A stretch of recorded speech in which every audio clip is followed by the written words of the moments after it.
أعوذ بالله من الشيطان الرجيم. بسم الله الرحمن الرحيم.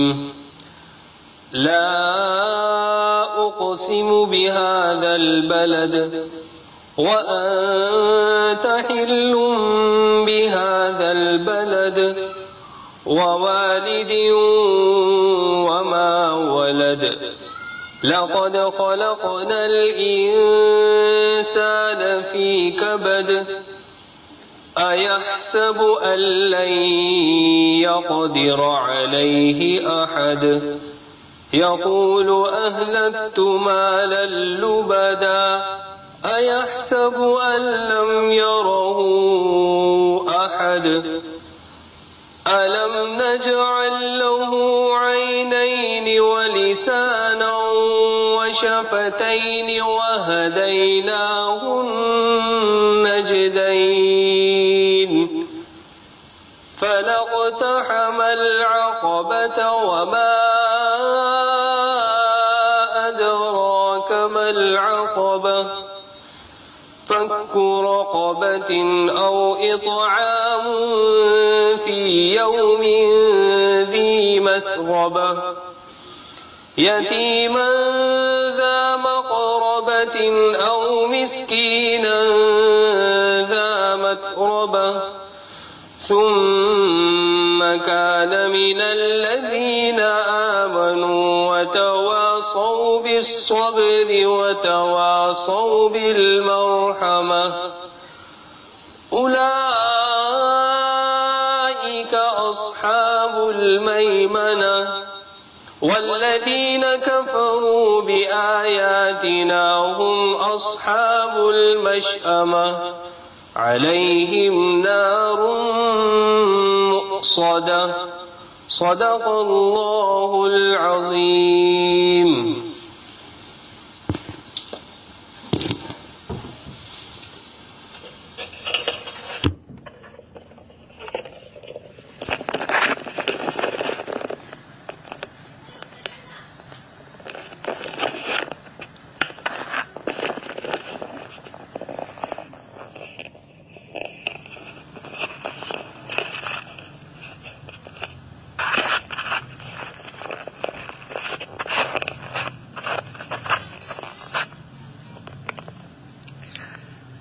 الحمد لله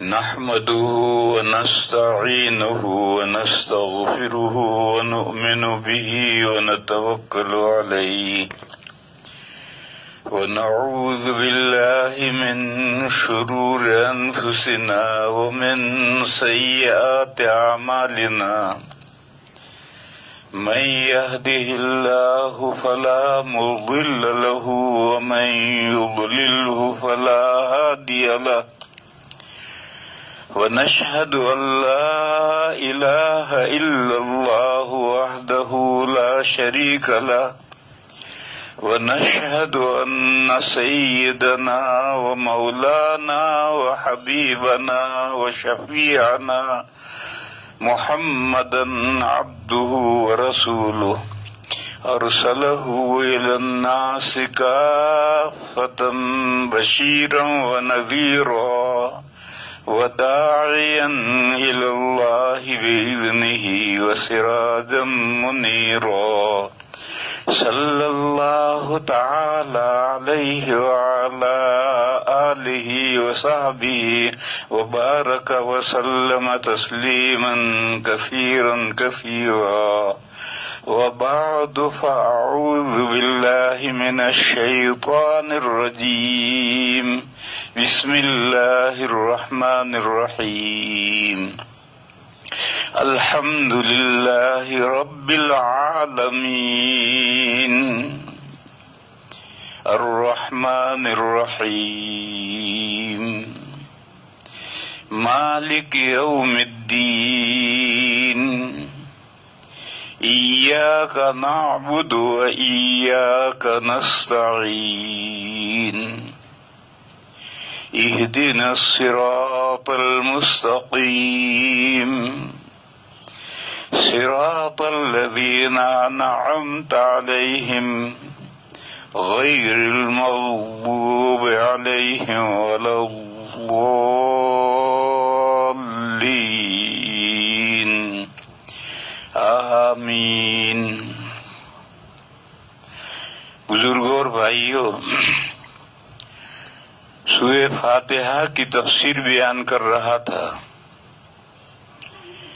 پچھلی آیتوں کا خلاصہ الحمدللہ میں توحید الوہیت کا بیان ہے کہ معبود صرف اللہ تعالی ہے، اس لیے کہ تمام تعریفیں اللہ کے لیے ہیں، اور سب سے بڑی تعریف، سب سے بڑا کمال معبود ہونا ہے۔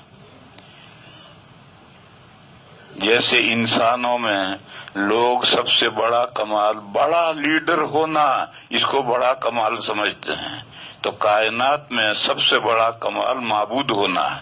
عابد اور معبود دو ہی ہیں، بس جب ساری ہی تعریفیں اللہ کے لیے ہیں تو یہ سب سے بڑی تعریف بھی اللہ ہی کے لیے ہے، اور جس میں ساری تعریفیں ہوں اور سب سے بڑی تعریف بھی اس کے لیے ہو، وہ ہر عیب سے پاک بھی ہوتا ہے۔ تو الحمدللہ کے ساتھ سبحان اللہ محذوف ہے، بس اس میں توحید الوہیت کا بیان ہے کہ معبود صرف ایک ہے۔ پھر اس کے بعد میں توحید ربوبیت ہے، جو توحید الوہیت کی دلیل ہے اور جو اس کا لیے لازم ملزوم ہے۔ رب العالمین، جو سارے جہانوں کو پالنے والے ہیں، یعنی سارے جہانوں کو عدم سے وجود میں بھی وہی لائے ہیں، اور پھر ان کے بقا کا سامان بھی انہوں نے کیا ہے، اور پھر اس کے بعد میں ان کو ہدایت اور رہنمائی بھی انہوں نے دی ہے۔ فرعون نے حضرت موسیٰ علیہ السلام جب اس کے پاس دعوت لے کر گئے تو اس نے پوچھا تھا کہ تمہارا پروردگار کون ہے؟ فرعون خود لوگوں کا رب پروردگار بنا ہوا تھا، تو جب موسیٰ علیہ السلام نے اس کو دعوت دی کہ پروردگار عالم پر ایمان لا، تو اس نے پوچھا کہ تمہارا پروردگار ہے کون؟ تو موسیٰ علیہ السلام نے فرمایا ربنا الذی اعطی کل شیء خلقہ ثم ہدی، ہمارا پروردگار وہ ہے جس نے ہر چیز کو اس کی بناوٹ پیدائش دی، یعنی پوری کائنات کو جو وجود بخشا ہے جس ہستی نے، اور وجود بخشنے کے بعد پھر اس کی رہنمائی کی ہے، ہر مخلوق کو کیسے جینا ہے، کس طریقے سے اس کو زندگی گزارنی ہے، یہ رہنمائی کی ہے، وہ ہمارا رب ہے۔ تو فرمایا کہ سارے جہانوں کے رب اللہ تعالی ہیں، انہوں نے سارے عالم کو وجود بخشا ہے اور پھر ہر مخلوق کو رہنمائی کی ہے کہ اسے زندگی کیسے گزارنی ہے۔ کیوں ہر مخلوق کی رہنمائی کیوں کی ہے؟ پھر اگلی آیت میں اللہ کی صفت رحمان آئی کہ وہ نہایت مہربان ہیں، ہر مخلوق پر ان کی مہربانی عام ہے۔ اس میں رحمت عام کا ذکر ہے، اور رحمت عام کے ساتھ اگر رحمت خاص کو ذکر نہ کیا جائے تو غلط فہمی ہو سکتی ہے، اس لیے جہاں رحمان آتا ہے اس کے ساتھ رحیم ضرور آتا ہے۔ رحمان میں رحمت عام کا ذکر ہے، رحیم میں رحمت خاص کا ذکر ہے۔ یہ رحمت خاص اس دنیا میں نہیں، اس دنیا میں تو رحمت عام ہے، جبھی تو اللہ سارے جہانوں کے پالنہار ہے، اور رحمت خاص اگلی دنیا کے لیے ہے۔ اگلی دنیا میں یہ رحمت خاص صرف مومنین کے حق میں ہوگی۔ اس یوں پھر آگے قیامت کا ذکر آیا، مالک یوم الدین، اللہ کے جزا کے دن کے مالک ہیں، یعنی آج اس دنیا میں تو ملکیتیں تسلیم، جزوی ملکیتیں تسلیم کی گئی ہیں، لیکن دوسری دنیا جب شروع ہوگی تو اللہ کے سوا کوئی مالک نہیں ہوگا۔ لہذا اس وقت میں اللہ تعالیٰ اپنی رحمت خاص سے جو اپنے پر ایمان لانے والے اور اللہ کی بندگی کرنے والے بندے تھے ان کو اللہ جنت عنایت فرمائیں گے، اور جو باغی تھے، جو مانتے ہی نہیں تھے یا مانتے تو تھے لیکن مان کر کے بھی پوجتے تھے غیروں کو، تو ایسے بندوں کے لیے اس وقت میں اللہ تعالیٰ کے یہاں رحمت نہیں ہے، اللہ تعالیٰ کی غضب اور ناراضگی کا ان کو سابقہ ہوگا۔ پھر اس کے بعد میں ایک آیت آئی تھی موضوع بدلنے کے لیے، یہ توحید و آخرت کے موضوع سے رسالت کے موضوع پر جانے کے لیے بیچ میں ایک آیت آئی تھی جو گریز کی آیت آئی تھی۔ وہ حدیث جو اعلیٰ درجے کی صحیح ہے، اس میں نبی پاک صلی اللہ علیہ وسلم نے فرمایا کہ جب بندہ کہتا ہے ایاک نعبد و ایاک نستعین، تو اللہ تعالیٰ فرماتے ہیں ھذا بینی و بین عبدی۔ اس حدیث میں وہ اعلیٰ درجے کی صحیح حدیث ہے کہ یہ آیت میرے اور میرے بندے کے درمیان میں ہے، یعنی اس سے اوپر جو دو موضوع آئے ہیں توحید اور آخرت وہ تو اللہ سے تعلق رکھتے ہیں، اور آگے جو رسالت کا مسئلہ آئے گا یہ بندوں سے تعلق رکھتا ہے، اور یہ بیچ کی آیت بینی و بین عبدی میرے درمیان میں اور میرے بندوں کے درمیان میں ہے، وَلِعَبْدِ مَا سَأَلَ، اور میرا بندہ مجھ سے جو مانگے گا میں اس کو دوں گا۔ فرمایا کہ ہم آپ ہی کی بندگی کرتے ہیں، اور بندگی کا اعلیٰ درجہ تو یہ ہے کہ ہم نماز پڑھتے ہیں، سجدہ کرتے ہیں، یہ بندگی کا اعلیٰ درجہ ہے، اور بندگی کا کم سے کم درجہ ہے استمداد، مخفی امور میں کسی کی دہائی دینا، مخفی امور میں کسی کی مجھ سے مدد طلب کرنا، تو ہم مدد بھی آپ ہی سے طلب کرتے ہیں۔ علماء کرام نے کہا کہ آرڈینری جو امور ہیں اس میں ہم کسی سے مدد طلب کریں تو جائز ہے، بس آیت کریمہ میں استعانت سے مراد استمداد ہے، استمداد صرف اللہ کی ہے، اس کے علاوہ کوئی کسی کی نہیں، مانگو اللہ ہی سے، کسی اور سے مانگنا نہیں۔ پھر اس کے بعد میں آیت آئی اہدنا الصراط المستقیم، ہمیں سیدھا راستہ دکھائیے۔ یہ ایک سوال ہے اور یہ استمداد کے قبیل کا ہے، غیر معمولی امور کے اندر ہے، آرڈینری امور میں نہیں ہے، غیر معمولی امور میں ہے کہ ہمیں آپ راستہ دکھائیے کہ ہم دنیا میں زندگی کیسے گزاریں کہ آپ ہم سے راضی رہیں اور ہماری اگلی دنیا آخرت کامیاب ہو، ایسا راستہ ہمیں دکھلائیے۔ یہ راستہ یہ معمولی نہیں ہے۔ ایک تو یہ ہے کہ ایک آدمی کو جانا ہے کسی جگہ پر، تو اس نے گاڑی کھڑی رکھی اور کسی آدمی سے پوچھا کہ فلاں جگہ کا راستہ کون سا ہے، اس نے راستہ دکھا دیا۔ یہ حصی راستہ ہے، یہ تو آرڈینری راستہ ہے، اور یہ راستہ کہ ہمیں پوری زندگی کیسے گزارنی ہے تاکہ ہماری زندگی دنیا میں بھی کامیاب ہو اور آخرت میں بھی کامیاب ہو، یہ غیر معمولی ہے، یہ دہائی ہے کہ اہدنا الصراط المستقیم، آپ ہمیں سیدھا راستہ دکھائیے کہ ہم اس راستے پر زندگی گزار کر کے دنیا میں بھی کامیاب ہوں، آخرت میں بھی سکسیسفل ہوں۔ یہاں تک پہلے میں نے تفسیر بیان کی تھی۔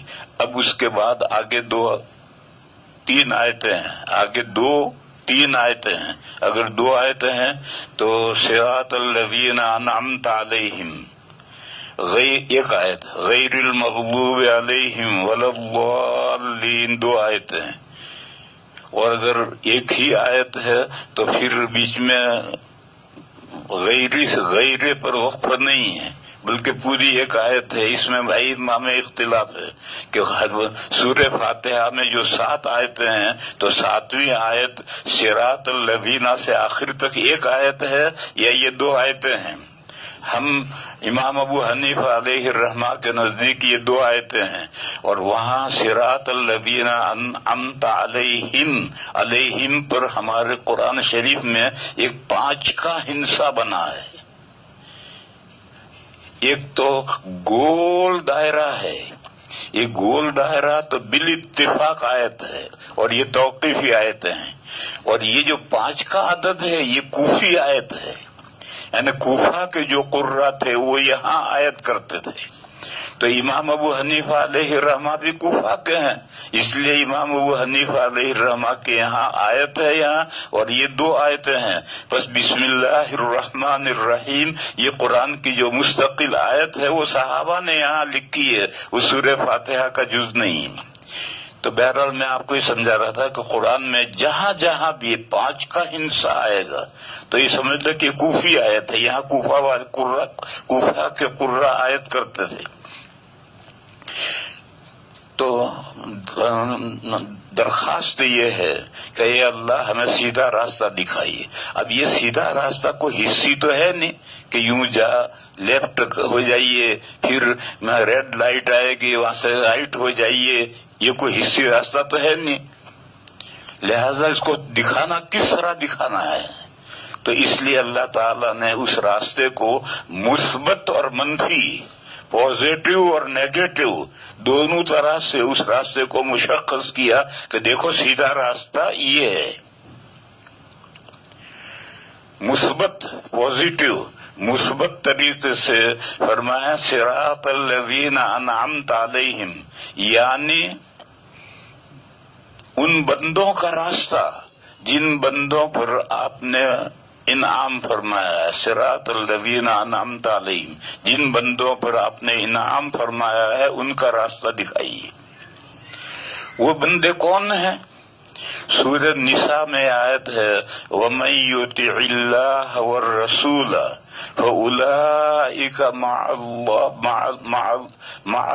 فَأُولَئِكَ مع الذين أنعم الله عليهم من النبيين والصديقين والشهداء والصالحين وحسن أولئك رفيقا۔ فرمایا کہ جو بندے اللہ کی اطاعت کرتے ہیں، اللہ کے احکام پر عمل مانتے ہیں اور رسول کے احکام پر عمل کرتے ہیں، ان پر اللہ تعالیٰ نے انعام فرمایا ہے، اور وہ 4 بندے ہیں: انبیاء، صدیقین، شہداء اور صالحین۔ انبیاء کو تو آپ جانتے ہیں، رسول بھی انبیاء ہیں، مگر انبیاء کا لفظ عام ہے اور رسول کا لفظ خاص ہے۔ جیسے مولوی اور مفتی، تو مولوی لفظ جو ہے یہ عام ہے اور مفتی لفظ خاص ہے۔ ہر مفتی مولوی ضرور ہوگا، لیکن ہر مولوی مفتی ہونا ضروری نہیں ہے۔ بس جو بھی رسول ہے وہ پہلے نبی ہے، نبی ہونے کے بعد رسول ہے، اور جو نبی ہے ہر نبی کے لیے رسول ہونا ضروری نہیں ہے۔ رسول وہ ہے جس کو اللہ نے نئی کتاب دی ہے اور اس کو اللہ تعالیٰ نے نئی شریعت عطا فرمائی ہے، تو وہ ہے رسول۔ اور نبی کے معنی ہے خبر دینے والا، چاہے اس کو نئی شریعت کی خبر دے، چاہے پرانے نبی کسی بڑے نبی کی شریعت کی خبر دے۔ جیسے موسیٰ علیہ السلام نبی بھی ہیں رسول بھی ہیں، انہوں نے امت کو خبر دی، اپنے بنی اسرائیل کو خبر دی، اور ان پر تورات بھی نازل ہوئی اور ایک شریعت بھی نازل ہوئی۔ پھر موسیٰ علیہ السلام کے بعد میں 4000 انبیاء بنی اسرائیل میں آئے ہیں، وہ 4000 انبیاء ہیں، رسول نہیں ہیں، اور وہ 4000 انبیاء موسیٰ علیہ السلام کی شریعت ہی کی تبلیغ کرتے تھے۔ اسی لیے کہیں تو عام استعمال کرتے ہیں، کہیں خاص استعمال کرتے ہیں۔ جہاں خاص ہوگا وہاں اس سے مراد حضور ہوں گے، نبی پاک صلی اللہ علیہ وسلم ہوں گے۔ وَمَن يُطِعِ اللَّهَ وَالرَّسُولَ، یہاں رسول سے خاص رسول مراد ہے، الف لام عہد ذہنی ہے، خاص رسول مراد ہے، یعنی جو اللہ کی اطاعت کرتا ہے اور آخری نبی کی اطاعت کرتا ہے، ان کے وہ لائی ہوئی شریعت پر چلتا ہے۔ اور جہاں عام کا آنا ہے وہاں نبی آئے گا، جیسے ما کان محمد ابا احد من رجالکم ولکن رسول اللہ وخاتم النبیین۔ حضرت محمد مصطفیٰ صلی اللہ علیہ وسلم تمہارے مردوں میں سے کسی کے باپ نہیں تھے، حضور کے 3 یا 4 لڑکے تو ہوئے ہیں، مگر وہ بچپن میں سبیٌ بچے تھے، اسی حال میں انتقال ہوا، رجل مردوں کی یعنی بالغ ہونے کی عمر تک وہ نہیں پہنچے، لہذا فرمایا کہ محمد صلی اللہ علیہ وسلم تمہارے مردوں میں سے کسی کے باپ نہیں ہیں، البتہ ان میں دو سرخاب کے پر لگ رہے ہیں، ایک وہ اللہ کے رسول ہیں، یہ اللہ کے رسول ہیں، صاحب شریعت ہیں، صاحب کتاب ہیں، ان کو اللہ نے نئی کتاب دی ہے، نئی شریعت دی ہے، اور خاتم النبیین ہے، تمام نبیوں کے سلسلے کے آخری کڑی ہیں، بس آپ پر نبوت کا سلسلہ منتہی ہو گیا، اب آپ کے بعد کسی قسم کا کوئی نبی نہیں آئے گا، نہ مستقل صاحب شریعت، نہ ضمنی، نہ امتی، کوئی نبی نہیں آئے گا۔ تو یہاں خاتم النبیین کا خاتم المرسلین نہیں کہا، کیونکہ خاتم المرسلین کہتے تو پھر نبیوں کا سلسلہ آگے جاری رہ سکتا تھا، اس لیے خاتم النبیین کہا کہ تمام نبیوں کی آخری کڑی ہے، آخری سلسلے کے ہیں، اس سلسلے میں آخری ہے، ان کے بعد کسی طرح کی نبوت کا کوئی مقام نہیں ہے، نہ صاحب شریعت نبی آئے گا، نہ غیر صاحب شریعت آئے گا، نہ مستقل نبی آئے گا، نہ ماتحت نبی آئے گا، نہ امتی نبی آئے گا، نہ ذلی نبی آئے گا، نہ بروزی نبی آئے گا، کوئی نبی کا کوئی خاتم النبیین تشریف لے آئے۔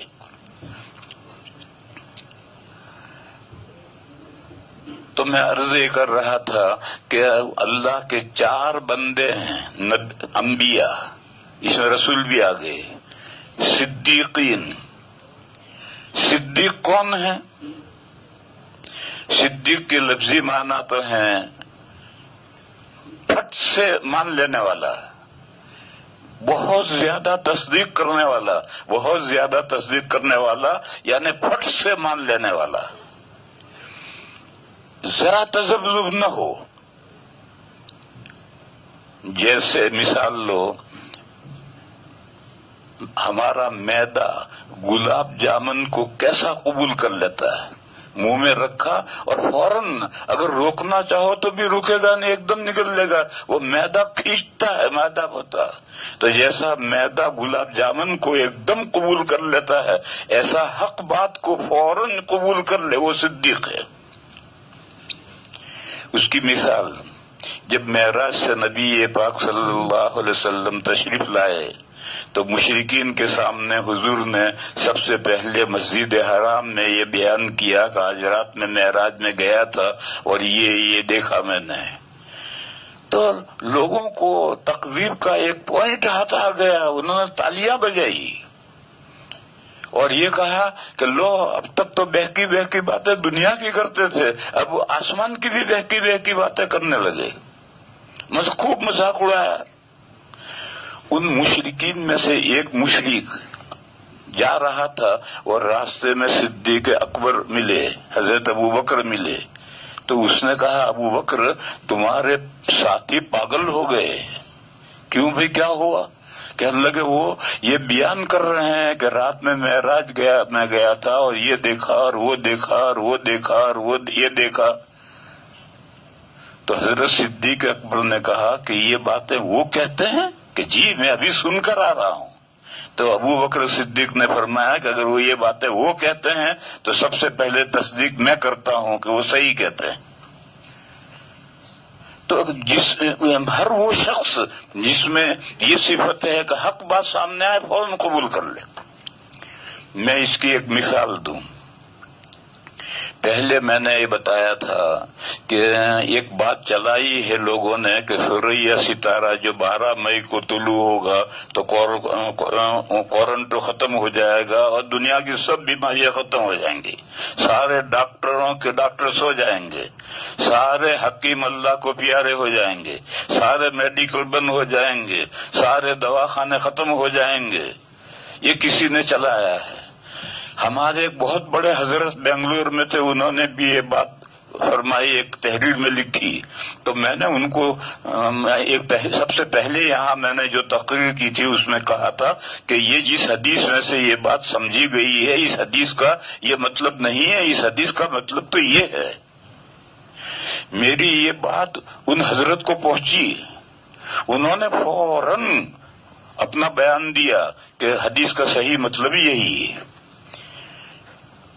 حق بات سامنے آئے، حالانکہ دوسرا قول موجود ہے، کتابوں میں دوسرا قول موجود ہے، لیکن انہوں نے وہ قول تو سارے ہوتے ہی ہیں، طرح طرح کے اقوال ہوتے ہیں، اقوال کے ہونے سے کوئی ضروری نہیں ہے کہ جس کہنے والے نے جو بات کہی وہ صحیح ہو۔ انہوں نے اس دوسرے قول کے ہونے کے باوجود جو جمہور کا قول تھا، صحیح قول تھا، اس کو انہوں نے قبول کر لیا، ان کا بیان ہے اور واٹس ایپ پر ڈالا ہوا ہے، آپ حضرات سنیں۔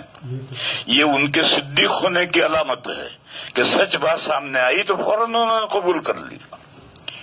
پھر اس کے بعد یہ سمجھو کہ صدیق صرف مرد ہی نہیں ہوتے ہیں، اور صرف حضرت ابو بکر ہی صدیق نہیں تھے، حضرت ابو بکر تو صدیق اکبر تھے، وہ تو سب سے بڑے صدیق تھے، ورنہ صدیق تو قیامت تک ہوتے رہیں گے۔ دور نبوت کے قریب میں سے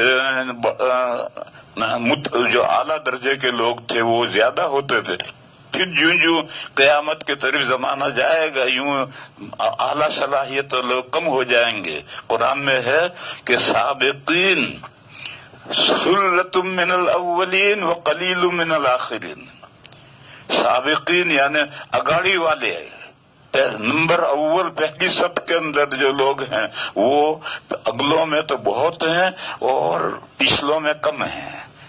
یہ صدیقین، یہ سابقین ہیں، یہ اگلوں میں تو بہت تھے لیکن پچھلوں میں کم ہیں، مگر ہوں گے۔ تو حضرت ابو بکر صدیق اکبر تھے، باقی صدیقیت کا مقام باقی ہے اور قیامت تک کے لیے باقی ہے۔ بڑھے ہر وہ آدمی جس کو شوق ہے صدیق بننے کا، وہ آگے بڑھے۔ اور فارمولہ کیا ہے؟ حق بات سامنے آئے تو پھر بحث حجت کچھ نہیں، فوراً حق بات مان لو، بس اتنی ہی بات ہے۔ حق بات فوراً قبول کر لے، پوری شریعت پر عمل کرنا یہ تو ضروری ہے ہی، اس کے ساتھ حق بات جب سامنے آئے تو فوراً قبول کر لی جائے۔ تو صدیق مرد تو ہوتے ہی ہیں، عورتیں بھی صدیق ہوتی ہیں۔ آپ کو معلوم ہے حضرت عائشہ کے لیے ہے حضرت عائشہ صدیقہ، حضرت عائشہ صدیقہ تھی، تو جب حضرت عائشہ صدیقہ ہیں، ایک خاتون صدیقہ تھی، تو عورتیں بھی صدیقہ ہوتی ہیں۔ تمام قیامت تک کے لیے جتنی خواتین ہیں، ان خواتین کا اگر یہ مزاج ہے کہ حق بات سامنے آئے گی ہم فوراً قبول کر لیں گے۔ یہاں رک کر ایک بات سمجھو، ہر بات مان لینا، ہر سنی ہوئی بات صحیح نہیں ہوتی ہے۔ سورہ فرقان کے آخری رکوع میں عباد الرحمن کے اوصاف بیان کیے گئے ہیں، 9 اوصاف بیان کیے ہیں۔ ان 9 اوصاف میں سے ایک الذین اذا ذکروا بآیات ربہم لم یخروا علیہا صما وعمیانا، اللہ کے رحمان کے بندے وہ ہیں کہ جب ان کو نصیحت کی جاتی ہے اللہ کی باتوں کے ذریعے، اللہ کی آیتوں کے ذریعے، تو وہ اس پر اندھے بہرے ہو کر نہیں گرتے، بلکہ دیدہ و بینا سوچتے ہیں کہ یہ جو بتا رہا ہے، یہ جو مولوی بتا رہا ہے کہ اس آیت سے یہ نکلا، اس حدیث سے یہ نکلا، تو یہ اس آیت سے نکلتا ہے یا نہیں نکلتا، اس حدیث سے نکلتا ہے یا نہیں نکلتا۔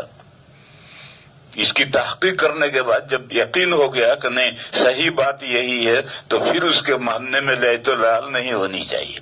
میرے بھائیو، آج کل بہت کرامتوں کے نام پر بے تکی باتیں چلا دی جاتی ہیں، اور ہم یہ کہیں کہ ایسا نہیں ہو سکتا، وہ اگر کہیں کہ یہ تو عجیب بات ہے تو کہتے ہیں ایسا نہیں ہو سکتا۔ ارے ہو تو سب کچھ ہو سکتا ہے، آسمان بھی ٹوٹ کے زمین پہ گر سکتا ہے، لیکن ٹوٹ کر گرا یا نہیں گرا اس کی دلیل بھی تو چاہیے۔ میں ایک مثال دوں، لوگوں میں یہ مشہور ہے کہ حضرت اسماعیل علیہ السلام کے ایڑیاں رگڑنے سے زمزم ظاہر ہوا۔ کیا دلیل ہے اس کی؟ کوئی دلیل نہیں کہ ایسا نہیں ہو سکتا۔ بھائی سب ہو سکتا ہے۔ قرآن کریم میں ہے ایوب علیہ السلام بیمار ہو گئے تھے نہایت ضعیف، تو اللہ کا حکم آیا ارکض برجلک، اپنا پیر کی ایڑی مارو،